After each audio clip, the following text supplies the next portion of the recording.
और जिस प्रकार अग्नि, अभी इलेक्ट्रिक पर लाशें जलाई जाती हैं तो उसमें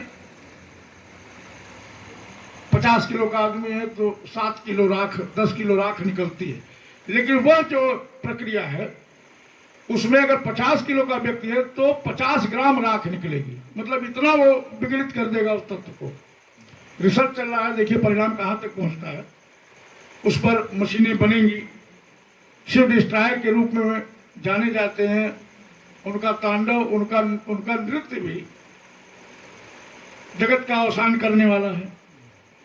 तो जितने सूक्त हैं ये फार्मूले हैं, ये सूत्र हैं हमारे, और हमें आवश्यकता है उनको समझने की। हम उसको तभी समझ पाएंगे जब हम भौतिकता से कुछ दूर हटके आत्मचिंतन करेंगे, और आत्मचिंतन के माध्यम से जो ज्ञान शक्ति प्राप्त होगी, सरस्वती की कृपा मिलेगी, उसके माध्यम से हमारी अज्ञानता नष्ट होगी। हम नवीन सृष्टि का सृजन कर पाएंगे, चाहे जिस भी प्रकार की करें। प्रकृति के रहस्यों का भेदन कर पाएंगे। और ये 3 प्रतिमाएं हमको दिखाई दे रही हैं सामने, माता काली, माता लक्ष्मी, माता सरस्वती की। ये इच्छा, क्रिया और ज्ञान शक्तियां ही हैं जिनके माध्यम से हमारा समस्त ब्रह्मांड संचालित है। आदरणीय डॉक्टर साहब बोल रहे थे, भव भव विभव पराभव कारिणी, विश्व विमोहिनी सुबह विहारिणी। तो कभी इस पर फिर चर्चा होगी, समय बहुत हो गया है। और हम सबको माँ जगत जननी की कृपा से आत्मशक्ति की प्राप्ति हो। हम सभी अपने इस व्यस्ततम भौतिक जीवन से समय निकालकर कुछ समय उपवास कर पाए। उपवास का अर्थ भूखों मरना भी नहीं होता। जहाँ मन निरंतर निवास करता है, जहाँ शरीर निरंतर निवास करती है, उससे कुछ दूर हट के कुछ समय के लिए उपवास करना ही मेरे ख्याल से डॉक्टर साहब आदरणीय जटायु जी उपवास है। और व्रत का भी अर्थ भूखों मरना नहीं है। व्रत का अर्थ वह संकल्प है जो हमारे लिए भी सकारात्मक हो और उसके परिणाम सबके लिए सकारात्मक हो। ऐसा व्रत, अभी आदरणीय डॉक्टर साहब धर्म की चर्चा कर रहे थे, वही व्रत है। सबका व्रत अलग अलग है, सबके संकल्प अलग अलग हैं। उसके माध्यम से वकील साहब बैठे हैं, इनका संकल्प है कि किसी को न्याय की दृष्टि से पीड़ा न मिले। हमारे आचार्य जी बैठे हैं, ये नहीं कोई धर्म को मानता है तो पाप पुण्य दिखा डरा के मनवा लेते हैं, ये इनकी व्यवस्था है। ऐसे सब लोग हैं अलग अलग।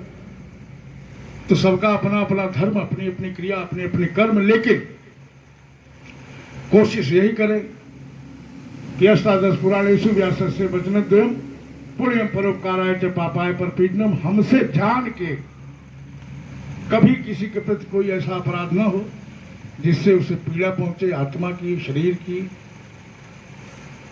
यही पाप है। और हमसे किसी का किसी भी विधि कुछ भी भला हो सके, यही पुण्य है। यहीं से अपनी बात को समाप्त करता हूँ।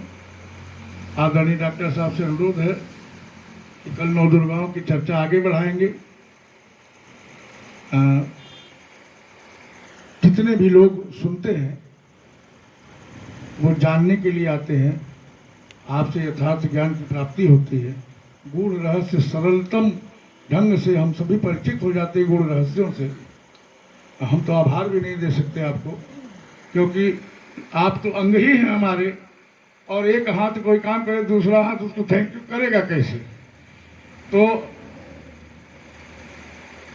हम सबकी आत्मा कहीं न कहीं एक साथ कभी न कभी डॉक्टर साहब अवश्य रही है। आज भी हम सब एक हैं। उपनिषद ऐसा भी कहते हैं, हम सब एक ऋणानुबंध से बंधे हैं, सब एक दूसरे की पूर्ति कर रहे हैं। परंतु भौतिक रूप से जगत जननी की कृपा आपके माध्यम से हम सबको मिली। आपका निश्चित रूप से बहुत बहुत धन्यवाद है। और ईश्वर भगवती जगत जननी जगदम्बा आपके जिजीविषा को ऐसे ही बनाए रखें, आपके चिंतन को ऐसे ही बनाए रखें। जो नई पौध हमारी विकसित हो रही है, आप जैसे विद्वज्जनों की, आप जैसे निष्प्रिय जनों की महती आवश्यकता आज भारतीय समाज को है। जहाँ वास्तव में आचार्यत्व हो, आचरण सहित सब कुछ प्राप्त हो।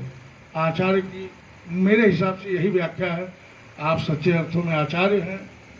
और अब तो हम लोग अंग्रेजी वाले हो गए हैं तो प्रोफेसर कह लेते हैं।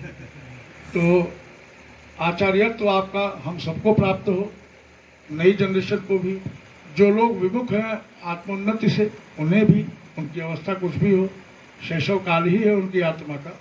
हम सबकी आत्मा जगतजननी कृपा से आत्मशक्ति पा सके। इन्हीं शब्दों के साथ हरि को प्रणाम, हर को प्रणाम, सबको प्रणाम। जय सिया राम, जय सिया राम, जय सिया राम।